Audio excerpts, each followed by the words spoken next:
जब आपकी supreme court अगर ऐसा करे और सुप्रीम कोर्ट का जजमेंट जो 6-3 के फेवर में गया है, टैरिफ के मतलब अगेंस्ट गया है ट्रंप के, और टैरिफ हटाने के फेवर में जो गया है वो ये है कि we are not at war with the world. जो लोग दुनिया के देशों में जो डांस कर रहे हैं, गलियों में नाच रहे हैं, उनको बता दूंगा कि वो बहुत दिन तक नहीं नाच पाएंगे। मैं उसके खिलाफ आऊँगा। और ये जो 10% का टैरिफ है, ये उन्होंने सिक्योरिटी के नाम पे लगा दिया है, बैटरीज पे लगा दिया है, आपके कॉपर पे लगा दिया है, स्टील पे लगा दिया है। तो ट्रंप की इस समय पॉपुलैरिटी बहुत डाउन है दुनिया में। उनको क्या कहा जाता है हम सब जानते हैं। और एक अमेरिकन सभ्य देश के तौर पर तो व्यवहार नहीं कर रहे हैं।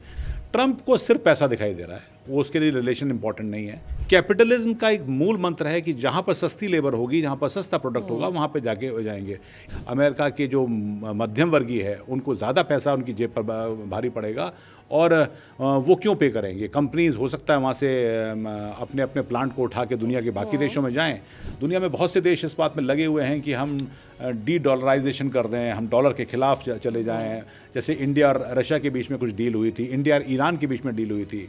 बल्कि आपको याद होगा कुछ समय पहले जब ब्रिक्स के कंट्रीज ने ये बात कही थी कि हम एक ब्रिक्स करेंसी बनाएंगे, तो ट्रंप ने धमकी भी दी थी। नाराज हो गए थे कि ऐसा होगा तो हम इसके खिलाफ काम करेंगे। ये भी कहा जा रहा है कि वो अपनी मिलिट्री स्ट्रैटेजी को भी स्वीडन, नॉर्वे, ये सब देश में बदलेंगे। यानी आप देखो कि लड़ाई की स्थिति है, नेटो के भीतर लड़ाई की स्थिति है। लेकिन ट्रंप अभी इस्टेब्लिश नॉर्म को तोड़ने में लगे हैं। ट्रंप अभी बड़ी बड़ी कंपनीज को तोड़ने में लगे हैं। बल्कि टैरिफ वॉर भी मुझे अब लगता है कि वो जो इंटेंसिटी के साथ जा रहे हैं, वो संभवतः एप्स्टीन फाइल से ध्यान हटाने की कोशिश भी हो सकता है। एक लार्जर कंस्पिरेसी की तरफ इशारा करता है, जो अभी तक बहुत समझ में नहीं आ रहा है। हैरानी की बात है कि जिस एरिया 51 को लेकर एक हमेशा से रहस्य बना रहा और अमेरिका ने एक राज बनाए रखा है एलियंस को लेकर, अब ट्रंप आए हैं, वो कह रहे हैं कि इसकी भी सारी फाइलें रिलीज कर दो। क्या ये ध्यान भटकाने के लिए है किसी चीज से? नमस्कार, पांचजन्य में आप सभी का बहुत बहुत स्वागत है। डोनाल्ड ट्रंप जब से टैरिफ ट्रंप बने हैं, तब से वैश्विक व्यापार व्यवस्था में एक अनिश्चितता का माहौल हम सब ने देखा। जहां मनचाहा वहां मनमाना टैरिफ लगाया, उसको धमकी की तरह भी इस्तेमाल किया, और हमेशा दलील ये दी कि अमेरिका को उन्हें मजबूत बनाना है। उनका ये भी कहना था कि विदेशी अमेरिका का लगातार शोषण करते रहे और इस टैरिफ वॉर के ज़रिए वो अमेरिका का भला करना चाहते हैं। लेकिन अमेरिका की सुप्रीम कोर्ट ने जिस तरह से उनके इस टैरिफ वॉर को एक तरह से खारिज कर दिया, उसके बाद ट्रंप एक बार फिर से बौखला गए। सुप्रीम कोर्ट ने वहाँ की साफ कहा कि ये असंवैधानिक है। इस तरह से देशों पर मनमाना आप जिस तरह से टैरिफ लगा रहे हैं वो सही नहीं है। उसके बाद कई तरह के कयास लगाए जा रहे थे कि ट्रंप अब क्या करेंगे, लेकिन ट्रंप ने एक दरवाज़ा बंद हुआ तो वो खिड़की से घुस आए। जिस कानून के तहत उन्हें मना किया गया था, तो उन्होंने तोड़ के तौर पर दूसरा कानून ढूंढा और 10% टैरिफ लगा दिया। लेकिन उसके बाद भी अभी भी पूरे विश्व के व्यापार में एक संदेह है कि आखिर ट्रंप क्या करेंगे, अमेरिका क्या करेगा, और जो वर्ल्ड ट्रेड है वो किस दिशा में जा रहा है। 10% लग तो गया है, लेकिन जिन देशों पर 15% लगा था, उनसे अब ट्रंप कह रहे हैं कि नहीं, आपको तो 15% ही देना पड़ेगा। कुल मिलाकर किसी को समझ नहीं आ रहा कि आगे क्या होने वाला, और ऐसे में भारत क्या करेगा। भारत की जो ट्रेड डील अमेरिका के साथ हुई थी, उस पर इसका क्या असर पड़ने वाला है। भारत ने जो एक बैठक अभी स्थगित कर दी जो इसी ट्रेड डील से जुड़ी थी, उसके क्या मायने हैं, इस सब पर चर्चा करने के लिए आज हमारे साथ है वरिष्ठ पत्रकार अनुराग पुनीत जी। अनुराग जी, आपका बहुत बहुत स्वागत है। शुक्रिया, धन्यवाद। अनुराग जी, ट्रंप को हमने देखा, पूरे दुनिया में तहलका मचा दिया था उन्होंने, जो टैरिफ ट्रंप बनकर। सुप्रीम कोर्ट के जजमेंट के बाद, जो अमेरिका की सुप्रीम कोर्ट ने जजमेंट दिया, उसके बाद ऐसा लग रहा था कि ट्रंप थोड़े थम जाएंगे, लेकिन वो थम नहीं रहे। तो क्या ये अमेरिका को महान बनाने का जो उनका दावा था, वो लड़ाई क्या अब ट्रंप के ईगो की लड़ाई बनती हुई नजर आ रही है? ये पूरे फैसले के बाद ट्रंप के व्यवहार को देखते हुए और विश्व व्यापार को देखते हुए आप क्या सोचते हैं? एक मशहूर कोट याद आ रहा है किसी अमेरिकन पॉलिटिशियन का कि insanity has no limit to cross, and Trump के साथ में वो हो गई। यानी पागलपन की कोई सीमा नहीं है। जब आपकी सुप्रीम कोर्ट अगर ऐसा करे, और सुप्रीम कोर्ट का जजमेंट जो 6-3 के फेवर में गया है, टैरिफ के मतलब अगेंस्ट गया है ट्रंप के, और टैरिफ हटाने के फेवर में जो गया है वो ये है कि we are not at war with the world. उनके जो जज हैं उन्होंने ये बात कही है कि हम दुनिया से लड़ाई करने नहीं बैठे हैं। ये अपने आप में इम्पॉर्टेंट है कि कलेक्टिव जो संभवतः वहाँ पर एक जो समझदार लोग हैं उनकी सोच क्या है कि हर किसी से लड़ना है। आप देखिए कि 150 से ज़्यादा देश हैं जिनसे वो टैरिफ कर रहे हैं। तो इसमें कोई बहुत सैनिटी नहीं है और बहुत ही इकोनॉमिक सेंस नहीं है। पहली बात तो ये है। दूसरी बात है कि इस झटके के बाद भी वो उस तरह दिखाने की कोशिश कर रहे हैं कि देखिए मैं हार नहीं मानूंगा, बल्कि उन्होंने अपने ट्रुथ मीडिया पर तो ये कहा भी है कि जो लोग दुनिया के देशों में जो डांस कर रहे हैं, गलियों में नाच रहे हैं, उनको बता दूंगा कि वो बहुत दिन तक नहीं नाच पाएंगे, मैं उसके खिलाफ आऊँगा। और ये जो 10% का टैरिफ है, ये उन्होंने सिक्योरिटी के नाम पे लगा दिया, बैटरीज पे लगा दिया है, आपके कॉपर पे लगा दिया है, स्टील पे लगा दिया है। और उनका कहना है कि ये दरअसल कहीं हथियार में या किसी तरह से अमेरिकन सिक्योरिटी इस्टेब्लिशमेंट से जुड़ी हुई चीज़ें हैं, लिहाजा हम 10% लगाते हैं। तो मान लीजिए वो 10% जो घटकर आ रहा था किसी देशों में, वो फिर बढ़ के 20% हो जाएगा। इंडिया में अभी इसको लेकर ये कुछ बोल रहे हैं कि क्या हमारे पास टैरिफ अब 25% होगा, क्योंकि हम घट के 15% आए थे, या फिर ये 10% ही रहेगा, फ्रेश वाला रहेगा। ये इसको लेकर भी क्लैरिटी आएगी, क्योंकि ये 24 तारीख को ही आज आया है। लेकिन इंटरेस्टिंग बात यह है कि जो ट्रेड रिप्रेजेंटेटिव हैं जो ट्रंप के, उन्होंने अभी 2 दिन पहले बयान दिया और वो भारतीय अखबारों में छपा कि नहीं, मुझसे भी किसी ने कॉल नहीं किया है, और दुनिया के लोग इस सुप्रीम कोर्ट की वर्डिक्ट के बाद में सभी देश अभी तक वो जो ट्रेड डील होने वाली है देशों की और अमेरिका के बीच में, उस पर कायम है। इसका मतलब ये है कि तब तक कॉल नहीं गया था, लेकिन इंडिया ने कहा कि नहीं, हमारी जो टीम जा रही है वो हम थोड़ा रुक कर जाएंगे, थोड़ा हम रीनेगोशिएट करते हैं या रीइवैल्यूएट करते हैं। तो ये दिखाता है कि सुप्रीम कोर्ट के इस वर्डिक्ट का बड़ा असर है, लेकिन ट्रंप की अब इमेज खराब है। जो रीसेंट वहाँ का जो सर्वे शो करता है, 60% अमेरिकन सोचते हैं कि ये सुप्रीम कोर्ट का वर्डिक्ट ठीक है, और अमेरिका बिना बात जो लड़ाई में उलझ रहा है ट्रंप का, वो मूव ठीक नहीं है। तो ये मतलब जो चूँकि अमेरिकन नॉर्मली सर्वे पर डिपेंड करते हैं, उनकी बात पर हर में वो एक नेशनल सर्वे करते रहते हैं, तो ट्रंप की इस समय पॉपुलैरिटी बहुत डाउन है दुनिया में। उनको क्या कहा जाता है ये हम सब जानते हैं, और एक अमेरिकन सभ्य देश के तौर पर तो व्यवहार नहीं कर रहे हैं, खासकर सेकंड टर्म में तो नहीं कर रहे हैं। वो क्या चाहते हैं कि तीसरे टर्म में वो बनना चाहते हैं, ये अभी भगवान ही जाने। लेकिन ये बड़ा झटका है उनको। पर इंटरेस्टिंग बात ये है, चूँकि हम तमाम कोशिश कर लें, उसका असर कहीं ना कहीं एक कास्केडिंग इफेक्ट रहता है। तो दुनिया अभी संभल कर देखेगी कि ट्रंप ये 10% या फिर इसके खिलाफ, क्योंकि 150 डेज का भी उनको एक वो मिल गया है, वो जो दूसरा उन्होंने जो डाला है ना सेक्शन 232 301, हाँ, उसको कांग्रेस में ले जाने का 150 डेज का वो मिलता है। तो 150 डेज में आप अंदाज़ा लगाइए कि पिछले कुछ समय से चल रहा है ये टैरिफ वॉर में, तो अमेरिका को करीब $200 बिलियन का फ़ायदा हुआ है। अगर ये रिवर्स हो जाता है, सुप्रीम कोर्ट क्या देता है, तो अमेरिका पे $200 बिलियन की देनदारी आ जाएगी कि आपने जो लगाया वो वापस करिए। भाई दुनिया के देश जो दे रहे हैं टैरिफ दे रहे हैं, वो कहेंगे जी हमको वापस करिए, तो एक तरह से कर्जदार हो जाएगा। ये बौखलाहट वो भी है कि अगर मुझे वापस लेना पड़ा तो मैं कहाँ से $200 बिलियन दूंगा, या अगर देने पड़े तो ये अमेरिकन एस्टैब्लिशमेंट के लिए और बड़ा झटका होगा। हम चले थे तो मेक अमेरिका ग्रेट अगेन, लेकिन यहाँ तो उल्टा होता हुआ दिखाई दे रहा है। क्योंकि क्या पूरी अमेरिकन जनता टैरिफ के ट्रंप के साथ है, इसमें संदेह है। एक सवाल जो आपने बताया कि जो वो बोलते थे मैक अमेरिका ग्रेट अगेन, उसमें एक बात ज़रूर यहाँ पे थी कि सबसे बड़ा सवाल ये है कि अमेरिका को क्या वाकई में इस तरह के मनमाने टैरिफ लगाने से फ़ायदा हुआ है? वहाँ की आम जनता को क्या इससे कोई फ़ायदा हुआ है? क्योंकि जो टैक्सेस लिए गए थे, सरकारी राजस्व बढ़ा है, लेकिन उसमें सवाल यही उठ रहा है कि सरकारी राजस्व तो उपभोक्ता जिन्होंने सामान खरीदा उन्होंने ज़्यादा पैसे दिए, तो आपने अमेरिका की जनता के ही पैसों से वो राजस्व अपना बढ़ाया है। अमेरिका की जनता को इससे क्या फ़ायदा हुआ? शॉर्ट टर्म गेन है, लॉन्ग टर्म लॉस है। आप इसको ऐसे समझिए कि आपने भारत व्यापार करता है, भारत पर टैरिफ लगा दोगे तो जो व्यापार चल रहा है उनको ज़्यादा पैसा देना पड़ेगा, तो फौरी तौर पर तो वो पैसा अमेरिकन खजाने में चला जाएगा, ट्रेजरी में जाएगा। इसी तरह चाइना का भी हो सकता है जाए, या दुनिया के देशों में जाए। लेकिन लॉन्ग टर्म में आप देखिए, वो कहते हैं जी हमको वेजेस वहाँ पर अमेरिकन सिस्टम के हिसाब से देना पड़ेगा। अगर वहाँ पर वेजेस पर घंटे करीब $24 है तो देना पड़ेगा अमेरिकन को। दुनिया में बाकी companies, China, Vietnam, India, south east Asia में चीप लेबर जहाँ पर अवेलेबल है उसमें बनाती हैं और प्रॉफिट कमाती हैं।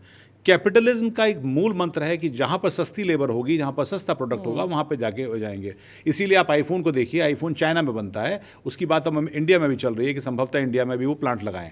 इसके लिए मतलब ये है कि यहाँ पर cheap labour, cost of production की कम हो जाती है, और वो फिर जाकर अमेरिका में बिकता है। अगर ये अमेरिका में शिफ्ट हो जाएगा तो वहाँ पर इसकी प्रोडक्शन कॉस्ट बढ़ जाएगी, और फिर जो सस्ता फ़ोन अमेरिका में मिलता है, और हम लोग, आप कहते हैं कि हमारे कोई रिश्तेदार अगर अमेरिका में है तो हम उनसे पिछले कई सालों से कहते रहे हैं कि भाई अगर तुम अमेरिका से आ रहे हो तो एक आईफोन ले आना। हो सकता है कि अगर ऐसा ही रहा तो वहाँ पर महंगा फ़ोन अमेरिकन खरीदेंगे।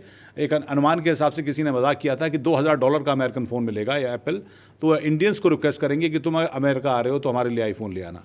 तो ये नुकसान होगा। आप ये देखिए, आईटी सेक्टर इंडिया का सबसे बड़ा है, एवरेज में 80 से 70 से 75-80 हज़ार डॉलर पर एक आईटी सेक्टर में काम करने वाला व्यक्ति अमेरिका में काम करता है।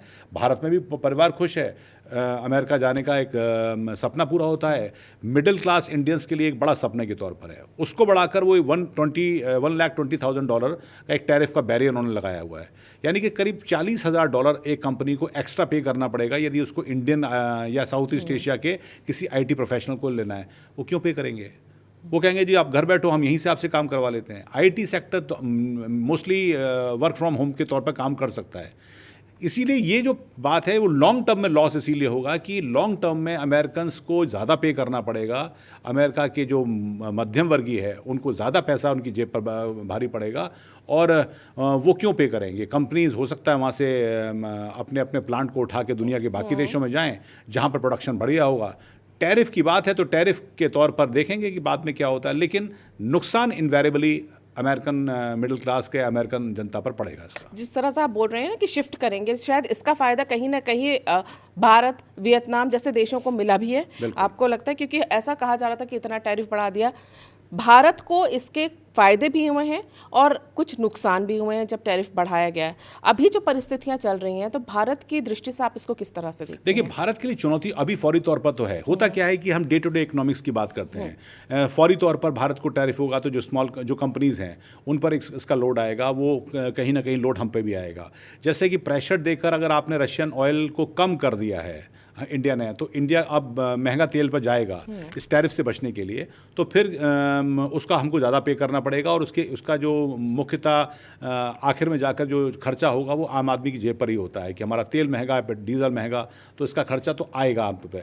भारत की इसमें जो सरकार की आलोचना करते हैं वो ये लॉजिक भूल जाते हैं कि पिछले 3 या 4 सालों से भारत इस दबाव को झेलता रहा है कि रूस से तेल मत खरीदो, ईरान से मत खरीदो, और हमने अमेरिकन प्रेशर को बड़ा इफेक्टिवली काउंटर किया है। लेकिन जब एक व्यक्ति ऐसी स्थिति पे आ जाए कि वो दुनिया के हर देश के साथ संबंध तोड़ने पे लग जाए तो उसका असर आपको भी पड़ेगा। हमको ये नहीं भूलना चाहिए कि आज भी सारा कारोबार ना भी सही तो लेकिन एक 90% 80% के आसपास का कारोबार डॉलर में ही होता है, स्विफ्ट के जरिए होता है। दुनिया में बहुत से देश इस बात में लगे हुए हैं कि हम डी डॉलराइजेशन कर दें, हम डॉलर के खिलाफ चले जाएं। जैसे इंडिया और रशिया के बीच में कुछ डील हुई थी, इंडिया और ईरान के बीच में डील हुई थी।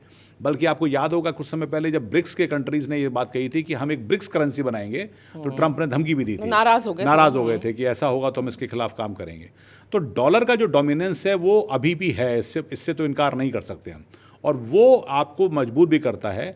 तो भारत ने बड़ी ही ये कहें कि टाइट रोप वॉकिंग करी है, रस्सी पर चलते हुए संभल के गया कि गिरे भी नहीं और हम संभल के चले जाएं। उसमें झटका ज़रूर है क्योंकि हमको हमारे जो स्मॉल इंडस्ट्रीज़ हैं उनके ऊपर इसका लोड आएगा और उसका लोड भारतीय उपभोक्ताओं पर भी पड़ेगा।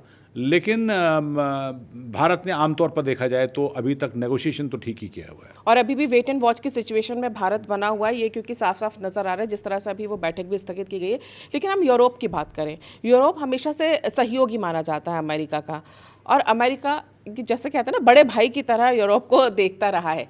पिछले दिनों जितनी भी घटनाएं हुई हैं उससे स्पष्ट तौर पे ये दिखाई देता है, चाहे वो ग्रीनलैंड का मुद्दा हो या नाटो को लेकर जिस तरह की बातें हुई थी, कहीं ना कहीं एक भरोसा जो है यूरोप का डगमगाया है। जिसके बाद मदर ऑफ ऑल डील्स के लिए जब यहाँ पर यूरोपीय यूनियन की तरफ से किया गया भारत के साथ जो डील की गई, उसके तुरंत बाद ये अमेरिकन डील की बात यहाँ पर आ गई थी। आपको क्या लगता है कि ये जो पूरी व्यवस्था है ना, जो हम कहते हैं ना वैश्विक मुक्त व्यापार की जो अवधारणा है, क्या इस पर ट्रंप की इन टैरिफ नीतियों से स्थायी तौर पे असर पड़ता दिख रहा है या ये एक टेम्पररी फेज है जो शायद निकल जाए? स्थायी असर तो पड़ता दिख रहा है क्योंकि वो तो नेटो को भी एक तरह से ख़त्म करने पर लगे हैं। आपको याद होगा अभी ग्रीनलैंड पर उन्होंने कहा था कि हम इसको एक तरह से कब्जा करेंगे, जिसके चलते स्वीडन ने ये भी कहा कि नहीं हम अपनी एक्सरसाइज को आगे बढ़ाएंगे। बल्कि ये भी कहा जा रहा है कि वो अपनी मिलिट्री स्ट्रैटेजी को भी स्वीडन, नॉर्वे ये सब देश में बदलेंगे। यानी आप देखो कि लड़ाई की स्थिति है, नेटो के भीतर लड़ाई की स्थिति है। जो अमेरिका एक तरह से नेटो का प्रोटेक्टर हुआ करता था रशिया के अगेंस्ट में, एक ज़माने में नेटो और सीटो 2 ब्लॉक्स होते थे। सीटो तो खैर सोवियत संघ के चला गया, लेकिन नेटो को भी अब ये तोड़ने पे लगे हैं। साउथ कोरिया के संग पैसे मांग चुके हैं कि आप आपके पास मिलिट्री बेसिस हैं, हम आपको खर्चा क्यों उठाएं, आप पैसा दीजिए। ट्रंप को सिर्फ पैसा दिखाई दे रहा है, वो उसके लिए रिलेशन इंपॉर्टेंट नहीं है। कुछ लोग इसको सही मानते हैं जो कि रिपब्लिकन्स हैं, जो हार्डकोर ट्रंप का एक वोट बैंक है, लेकिन मेजॉरिटी में जो अमेरिकन हैं उसको लगता है कि इससे पूरी व्यवस्था टूटेगी। जो स्टेटस को अभी तक चला आ रहा है सेकेंड वर्ल्ड वॉर के बाद में, ट्रंप उसको तोड़ने में लगे हैं। इसके पीछे कोई लॉजिक दिखाई नहीं देता है, लॉन्ग टर्म स्ट्रैटेजी दिखाई नहीं देती है। अगर आप ये मान के भी चलें कि कल को नेटो डिसइंटीग्रेट हो गया तो फिर रशिया का तो प्रभाव बढ़ेगा ना। रशिया तो फिर यूक्रेन के संग जिस स्थिति में है वो कल को और भी अपने एनेक्सेशन करेगा बाकी देशों के साथ में। तो जो कलेक्टिव वेस्ट की परिकल्पना है उसको ध्वस्त करने में लगे हैं, जिसके लिए वेस्ट बहुत चिंतित है। अब यही है कि ट्रंप को वो अगले टर्म में कैसे देखते हैं ये इंपॉर्टेंट होगा। लेकिन ट्रंप अभी इस्टेब्लिश नॉर्म को तोड़ने में लगे हैं। ट्रंप अभी बड़ी बड़ी कंपनीज को तोड़ने में लगे। आप ये देखिए, वो मेटा के खिलाफ है, वो गूगल के खिलाफ हैं, वो अमेजन के खिलाफ हैं, वो माइक्रोसॉफ्ट के खिलाफ हैं। क्यों ऐसा कर रहे हैं?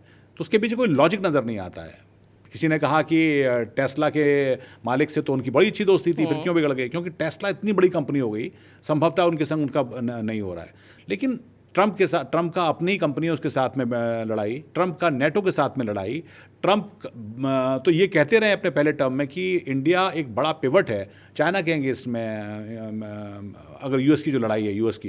लेकिन फिर आपने इंडिया को भी आपने नाश किया हुआ है। भारतीय प्रधानमंत्री की और सरकार की तो सराहना करनी चाहिए कि कम से कम इतनी गंभीरता तो दिखा रहे हैं कि ट्रंप ने कह दिया जी हम ये कर देते हैं, तो उसमें इंडिया का कोई रिएक्शन नहीं आता है।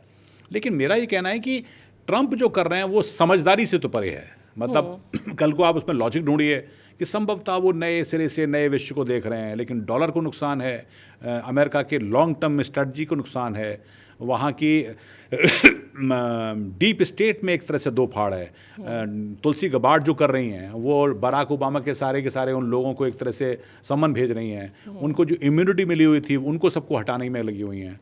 तो ये अपने आप में समझदारी से तो परे है। मतलब यहाँ पर तो सरकारें बहुत से देशों में तो पुराने को नहीं खोलती हैं। अब आप उस तरह से विच हंटिंग करोगे तो कल को ट्रंप के बाद जो आएगा वो भी यही सब काम होगा। तो अमेरिका में क्राइसिस तो बहुत है ट्रंप को लेकर। देखिए, एक सवाल यहाँ पर उठ रहा था जब वेनेजुएला पर ट्रंप ने जिस तरह की कार्रवाई की थी, वहाँ से मादुरो को उठा लिया था, तब बड़ी अपेक्षा की जा रही थी दुनिया भर के देशों में कि शायद वो इस पर कोई प्रतिक्रिया दें, लेकिन सभी ने शांति रहे। किसी तरह का विरोध ट्रंप को नहीं मिला। एक तरह से ट्रंप की हिम्मत बहुत तेजी से बढ़ गई थी। लेकिन जब वहाँ अमेरिका की सुप्रीम कोर्ट में इस तरह का फैसला आता है और ये बताया जाता है कि भाई आप राष्ट्रपति हैं, आपके जो है आपके अधिकार सीमित हैं और आप भी नियमों से बंधे हुए हैं, एक लोकतांत्रिक देश में इस शक्ति संतुलन को बिगाड़ने वाले राष्ट्रपति के तौर पे क्या अमेरिका को ट्रंप को याद रखा जाएगा? क्योंकि अमेरिका में उन्होंने कांग्रेस जो वहाँ की संसद है उसको किनारे कर दिया, और जो ऐसा लगता है कि आज सुबह ट्रंप उठेंगे, आज उनको जो सपना दिखा होगा या जो मन में आया होगा वो अपने ट्रुथ पे लिख के और उसको इम्प्लीमेंट भी कर देंगे। एक क्रेडिबिलिटी ना सिर्फ विश्व भर में बल्कि अपने ही देश में क्या उनकी कम होती नजर आ रही है? बिल्कुल कम होती नजर आ रही है। और ट्रंप एक ज़माने में आपको याद होगा कि जब ट्रंप यहाँ पर आए थे 2020 में जब आए थे, यानी कि उनका पहला टर्म जब चल रहा था, तो वो भारत के संग बहुत अच्छे दोस्ती थी उनकी थी और भारतीय मीडिया ने तो उनको बहुत हाथों हाथ लिया था। लेकिन सेकंड टर्म में उन्होंने एक अलग तरह से व्यवहार किया है, जिसके लिए भारतीय सरकार की भी आलोचना हो रही है और कहा जा रहा है कि आप तो बहुत ट्रंप करते थे, आप तो मोदी और ट्रंप की दोस्ती की बातें करते थे, फिर आपका क्या हुआ? ऐसे व्यक्ति के बारे में क्या कहा जाए जो आज दोस्त है और कल को किस बात पे वो दुश्मन हो जाए? मतलब वो ट्विटर पर फायर करने वाले नेता रहे हैं, अपने ही द्वारा अपॉइंटेड अधिकारियों को उन्होंने ट्विटर के जरिए भी एक ज़माने में फायर किया हुआ है। ट्विटर ने उनको बैन किया हुआ था। ये सारी हरकतें उनके साथ हो चुकी हैं। तो ट्रंप के साथ में सैनिटी वाली बात तो नहीं है। ट्रंप अपने कोर वोट बैंक को संभवतः कहीं खुश करने में लगे हैं। ये अमेरिकन सोसाइटी के बीच में जो बहुत गहरी और संभवतः ढकी हुई एक दरार थी, ब्लैक वर्सेस वाइट, या जो अल्ट्रा वाइट सुप्रीमेसिस्ट है, सुप्रीमेसी का जो कॉन्सेप्ट है उनके यहाँ, उसके को कहीं उजागर करने में लगे हुए हैं। जो खासकर ग्रामीण अमेरिकन है, थोड़ा सा इंटीरियर में रहने वाला अमेरिकन है, उसको करने में लगे। लेकिन उसके पीछे लॉजिक नहीं है उनका बहुत ज़्यादा नज़र आता। इस टर्म के बाद क्या होगा, आई एम वेरी श्योर कि डेफिनेटली जो भी अगर डेमोक्रेट्स आते हैं तो डेमोक्रेट्स क्या करेंगे। अगर रिपब्लिकन भी कोई सैनिटी कोई समझदारी वाला रिपब्लिकन आता है तो फिर हो सकता है कि वो कुछ ऐसी बात करे। लेकिन ट्रंप लॉजिक के परे हैं, ये बात तो फैक्ट है। हमको ये भी देखना पड़ेगा कि ऐसा नहीं है कि डेमोक्रेट्स ने बहुत अच्छा काम किया है। ओबामा के बारे में कहा जाता है कि ओबामा ने दुनिया में सबसे ज़्यादा बम उन्हीं के दौरान हुए थे। जॉर्ज डब्ल्यू बुश का हम जानते ही हैं, वो तो रिपब्लिकन थे। दरअसल डीप स्टेट अमेरिका या पेंटागन जो है उनके अपने इंटरेस्ट होते हैं। ट्रंप ने उसको भद्दे तरीके से कर दिया, उन्होंने राष्ट्रपति को उठा लिया। इससे पहले के हिलरी क्लिंटन या क्लिंटन जाकर मारते थे। नो फिल्टर वाला मामला हो गया अब वो ट्रंप नो के साथ। फिल्टर, उन्होंने पहले सद्दाम हुसैन के संग ये किया, गद्दाफी के संग उन्होंने ये किया, उन्होंने बहुत से देशों में ये सब करने की कोशिश करी है। अफगानिस्तान में तो उन्होंने खैर वो किया ही है। वियतनाम का तो एक लेजेंडरी उदाहरण है हमारे सामने। लेकिन ट्रंप ने उसको और एक तरह से कहें कि गलत तरीके से किया है। बिल्कुल, ट्रंप के ने जो कुछ भी किया है, लेकिन एक यहाँ प्रश्न जो किसानों की आप बात कर रहे थे, जो रिपोर्ट्स आई हैं उसमें किसानों को भी कोई फ़ायदा होते हुए नज़र नहीं आ रहा है, क्योंकि उनके लिए भी महंगाई ज़्यादा बढ़ गई है। उत्पाद भले उनका बढ़ गया हो, क्योंकि जो सामान आता था जिससे वो खेती करते थे वो महंगे हो गए इस टैरिफ वॉर के चलते। पर एक बहुत महत्वपूर्ण चीज़ यहाँ पर आती है, एक होता है, एक मोरालिटी की बात होती है। एप्स्टीन फाइल्स के लिए पूरे अमेरिका में इतना हंगामा हो रहा था कि इसको आप रिलीज़ करें। वो आती है 30 लाख पन्नों की एप्स्टीन फाइल, जिसमें हज़ारों जगह ट्रंप का नाम भी है, ट्रंप के विजुअल्स भी साफ साफ नज़र आ रहे हैं। लेकिन अमेरिकन सोसाइटी में या ट्रंप के व्यवहार में उसे लेकर किसी तरह की कोई हिचक या कोई डर नहीं है। अगर भारत जैसे लोकतांत्रिक देश में ऐसा हो तो किसी का पूरा करियर ख़त्म हो सकता है। आप ब्रिटेन में देखिए, वो जो प्रिंस एंड्रू है उनका तो हाल क्या हुआ है। लेकिन अमेरिका में इतने सबूत होने के बाद, इतने साफ विजुअल होने के बाद, ना ट्रंप पे कोई असर पड़ रहा है, ना उनके एटीट्यूड पे कोई असर पड़ रहा है। वो ईरान पे भी हमला करने की बात कर रहे हैं, वो टैरिफ वॉर में भी बोल रहे हैं कि मैं देख लूँगा और सब डर के रहो मुझसे। ये अमेरिकन सोसाइटी में ट्रंप की क्या छवि है? क्या अमेरिका के लोगों को ट्रंप पे भरोसा है, या वो उनको लगता है कि वो कुछ कर नहीं सकते? मेरे को लगता है कि देखिए, डेमोक्रेट्स तो खैर हल्ला कर रहे हैं, लेकिन मुझे लगता है कि शायद अमेरिकन सोसाइटी ये मान चुकी है कि ट्रंप इस मामले में बहुत नैतिक वाले आदमी नहीं हैं। और उन्होंने इससे पहले भी खबर थी, एप्स्टीन फाइल के आने से पहले भी उनकी तमाम उनके बारे में खबर थी कि उनके संबंध बहुत सी महिलाओं से रहे हैं, और उन्होंने एज ए बिलियनियर बहुत से ऐसे काम किए हुए हैं जिनके बारे में कोई सभ्य देश का राष्ट्रपति आमतौर पर नहीं सुनता है। तो ये तो उनके संग पहले रहे। अभी मुझे लगता है कि लड़ाई इतनी ज़्यादा हो गई है, जिससे कहते हैं ना वॉट अबाउट री, वो एक ये है कि वो ट्रंप के आलोचक बोलते हैं तो ट्रंप के समर्थक कुछ और बोलना शुरू करते हैं। बल्कि टैरिफ वॉर भी मुझे अब लगता है कि वो जो इंटेंसिटी के साथ जा रहे हैं, वो संभवतः एप्स्टीन फाइल से ध्यान हटाने की कोशिश भी हो सकता है। मुझको अभी तक ये बात बहुत समझ में नहीं आई है कि एप्स्टीन फाइल को उजागर करने में आखिरकार अमेरिकन इंटरेस्ट क्या है, अमेरिकन डीप स्टेट का इंटरेस्ट क्या है।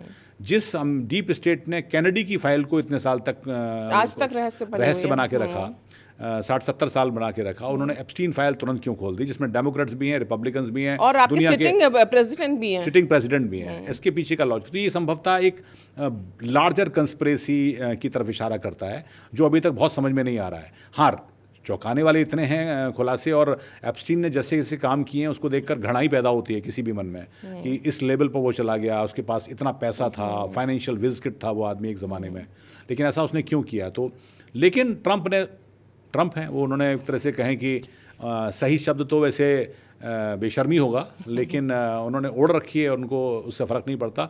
वो दूसरा फ्रंट खोल के संभवतः उसको हटाने की कोशिश में लगे हैं। और दूसरी तरफ ये भी कहा जा रहा है कि इस तरह के एप्स्टीन फाइल में नाम आने के बाद अगर कोई कुछ नहीं बोल रहा, इसको न्यू नॉर्मल करने की कोशिश की जा रही है, जो कि अपने आप में एक बड़ा सवाल खड़ा करता है। एक और चीज़ जो ट्रंप, बहुत हैरानी की बात है कि जिस एरिया 51 को लेकर एक हमेशा से रहस्य बना रहा और अमेरिका ने एक राज बनाए रखा है एलियंस को लेकर, अब ट्रंप आए हैं, वो कह रहे हैं कि इसकी भी सारी फाइलें रिलीज़ कर दो। क्या ये ध्यान भटकाने के लिए है किसी चीज़ से, या ट्रंप अब निकल चुके, जो मेरे मन में आएगा ये भी रिलीज़ कर दो, वो भी रिलीज़ कर दो? अगर ऐसा है तो फिर इतने सालों तक इतने जो पहले भी सरकारें रहीं, चाहे वो रिपब्लिकन रही हो, डेमोक्रेटिक रही हो, उन्होंने इसको छुपा के क्यों रखा? ट्रंप आते हैं, वो हर चीज़ इसको भी रिलीज़ कर दो। देखिए, इसको लेकर थोड़ा कन्फ्यूजन है। मैं इसको लेकर बहुत समय से ये स्टडी करने में लगा हूँ कि जैसे मेरा मानना है कि जो बड़ी टेक कंपनीज हैं उनके खिलाफ ट्रंप का जो एग्रेशन है वो मुझे थोड़ा लॉजिकल लगा। मुझे लगा कि कोई बड़ी कंपनीज अगर इतनी पावरफुल हो जाएंगी, जिनके पास इतनी दौलत आ जाएगी। आप याद करिए कि इंस्टाग्राम के खिलाफ यूरोपियन यूनियन ने एक मुकदमा किया, उनके ऊपर $10 बिलियन का एक तरह से क्या प्यूनिटिव एक चार्ज लगाया कि आपने हमारा डेटा कंप्रोमाइज़ किया और CIA को दे दिया, ये ठीक नहीं है, और आपके खिलाफ $10 बिलियन का हम फाइन लगाते हैं। इंस्टा ने मना कर दिया, यानी मेटा ने मना कर दिया। उन्होंने कहा हम नहीं देते हैं। तो उन्होंने कहा आप निकल जाइए आप यहाँ से। उन्होंने कहा ठीक है हम चले जाएंगे, हमारा तो कमाई बेसिकली साउथ ईस्ट एशिया से होती है, यानी इसमें इंडिया भी आता है। आपको हम परवाह नहीं करते हैं। यानी कंपनीज अब इस लेवल पर चली गई हैं कि वो किसी भी देश की इकोनॉमी से बड़ी होने लगी हैं और किसी भी देश की इकोनॉमी को चुनौती देने लगी हैं। आप सोचिए कि एलन मस्क संभवतः दुनिया के पहले ट्रिलियनर हो गए हैं। जेफ बिजोस की आप संपत्ति का अंदाज़ा लगाइए, बिल गेट्स हैं इससे पहले, उसके बाद अब गूगल है, उसके बाद आपकी और बड़ी कंपनीज वहाँ पर जितनी हैं, ये कंपनीज अपने आप में state with in the state हैं। उनको तोड़ने की जब कोशिश, ऐसा लगा कि ट्रंप उनको तोड़ रहे हैं, तो मुझे थोड़ा लॉजिकल लगा था। लेकिन अब एरिया 61 की फाइल को भी आप उजागर कर दीजिए, आप नेटो को भी ख़त्म कर दीजिए, आप अपने दोस्तों को भी नाराज़ कर दीजिए, तो आखिरकार चाहते क्या हैं ये क्लियर नहीं है। मतलब ये किसी अभी तो एक पागल आदमी की, एक सरफिरे पॉलिटिशियन की बात लग रही है। इतिहास तो ऐसे याद करेगा, कल को क्या हो जाए मैं नहीं कह सकता, लेकिन अभी उनकी बातें समझ से परे हैं। एक संभवतः लॉजिकल माइंड तो उसको नहीं हजम कर पा रहा है कि आखिरकार ट्रंप ऐसा क्यों कर रहे हैं। भारत को उन्होंने एम्बैरस किया हुआ है, उन्होंने अमेरिकन्स को एम्बैरस किया हुआ है, वो यूरोप को बहुत एम्बैरस कर रहे हैं। इमैनुअल मैक्रो की तो पर्सनल चैट निकाल के उन्होंने पब्लिश कर दिए। तो ये क्या हरकतें हैं? मतलब ये कोई सभ्य और शांत दिमाग तो नहीं करता है।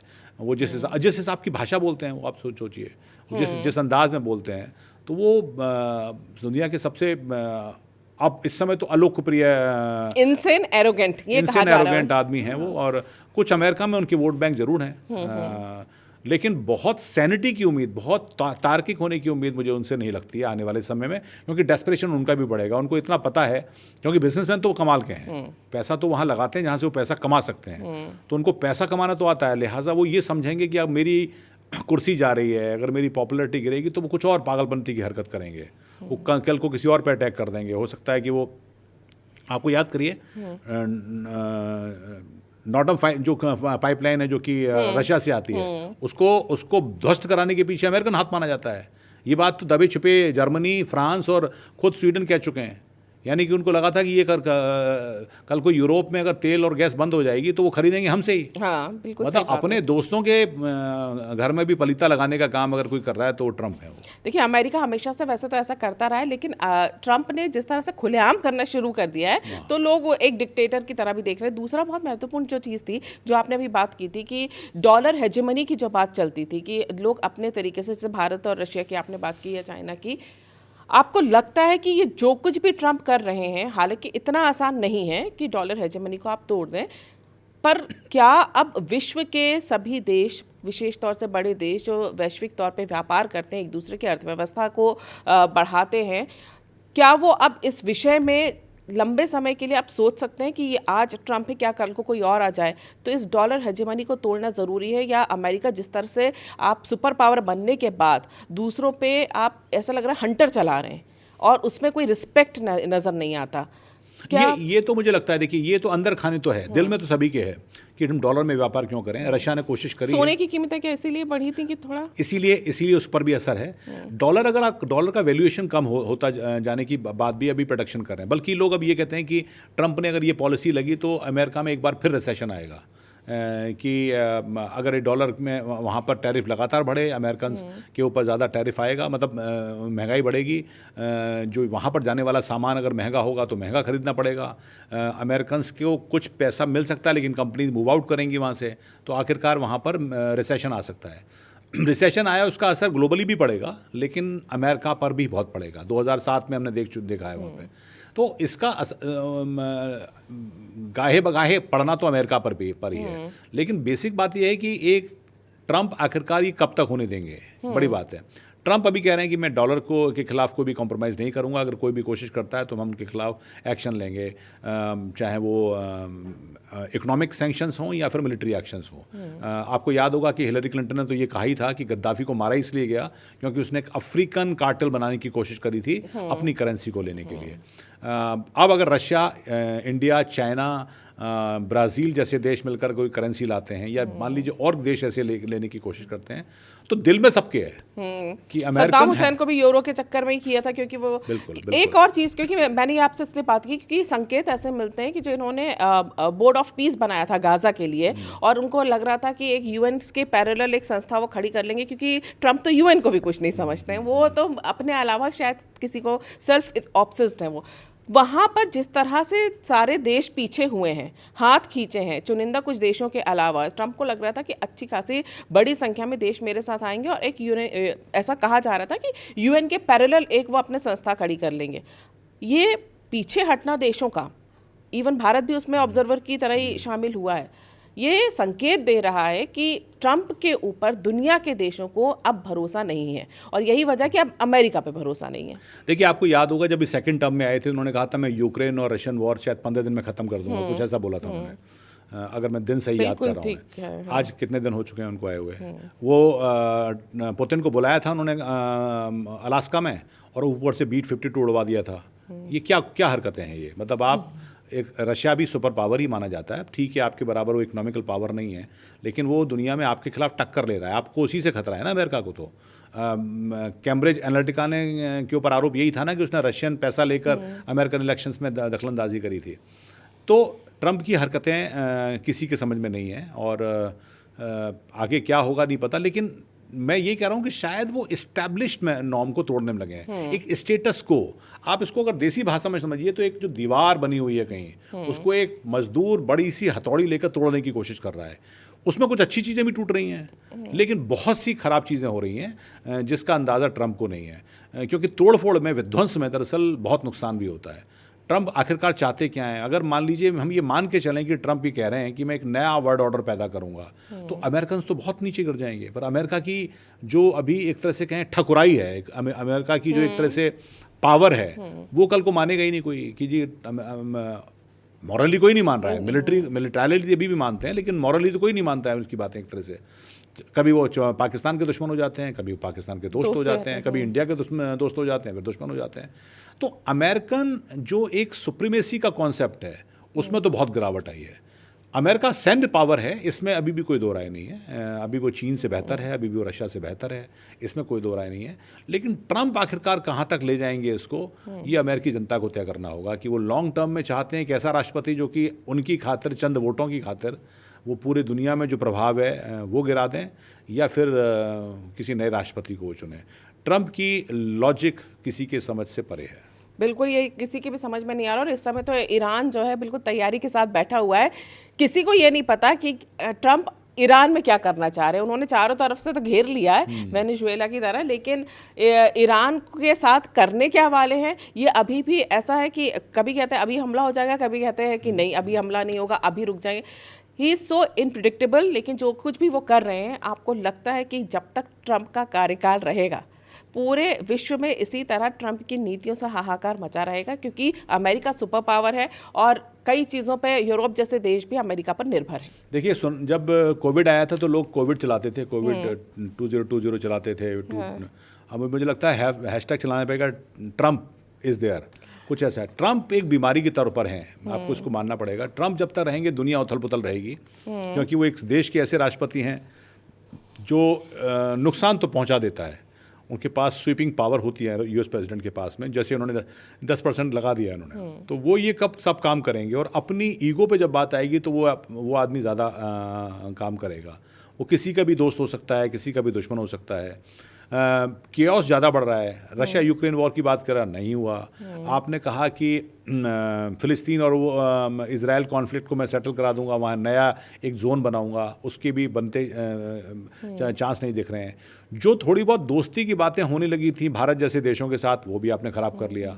अब ये रिश्ते कब सुधरेंगे जाकर, इसमें संदेह है। वो अपने बयानों से भी बार बार पलटते रहते हैं। नोबेल के लिए उन्होंने जिसने वो दिए हुए नोबेल को ले लिया हो, और वो भी खुशी खुशी ले लिया हो, इससे बड़ा एम्बेरसमेंट अमेरिका के लिए कुछ नहीं हो सकता। तो वो अमेरिकी राष्ट्रपति पद की तो गरिमा उन्होंने तार तार की हुई है। राष्ट्रपति पद की गरिमा भी तार तार की हुई है। और इस समय विश्व के अंदर जिस तरह से वो बाकी देशों के साथ व्यवहार कर रहे हैं, उसमें लोगों की समझ में नहीं आ रहा, देशों को समझ में नहीं आ रहा कि इन्हें दोस्त माने या दुश्मन माने। और निश्चित तौर पर ये अमेरिका के लिए तो बहुत अच्छे संकेत नहीं है, खासतौर से जब तक कि ट्रंप है। और जो सुप्रीम कोर्ट ने वहाँ किया है, उसने यही बताने की कोशिश की है कि लोकतंत्र में एक शक्ति संतुलन होना चाहिए। आप संस्थाओं को टारगेट नहीं करें, आप दूसरे देशों, मित्र देशों के साथ दुश्मनी करके या इस तरह का व्यवहार करके, दादागिरी करके आप देश नहीं चला सकते। ये एक संकेत तो दिए, लेकिन इस संकेत का असर ट्रंप पे फिलहाल नजर नहीं आ रहा। जैसे कि अभी अनुराग खुद ही कह रहे थे कि ट्रंप सुबह उठ के क्या करेंगे इसके बारे में कोई भी नहीं बता सकता सिवाय ट्रंप के। आप आए, आपने ये चर्चा की अनुराग जी, इसके लिए आपका बहुत बहुत धन्यवाद। बहुत बहुत धन्यवाद आपका भी। अगर आपको ये चर्चा पसंद आई है तो हमारे इस वीडियो को लाइक करें, शेयर करें और चैनल को सब्सक्राइब जरूर करें। नमस्कार।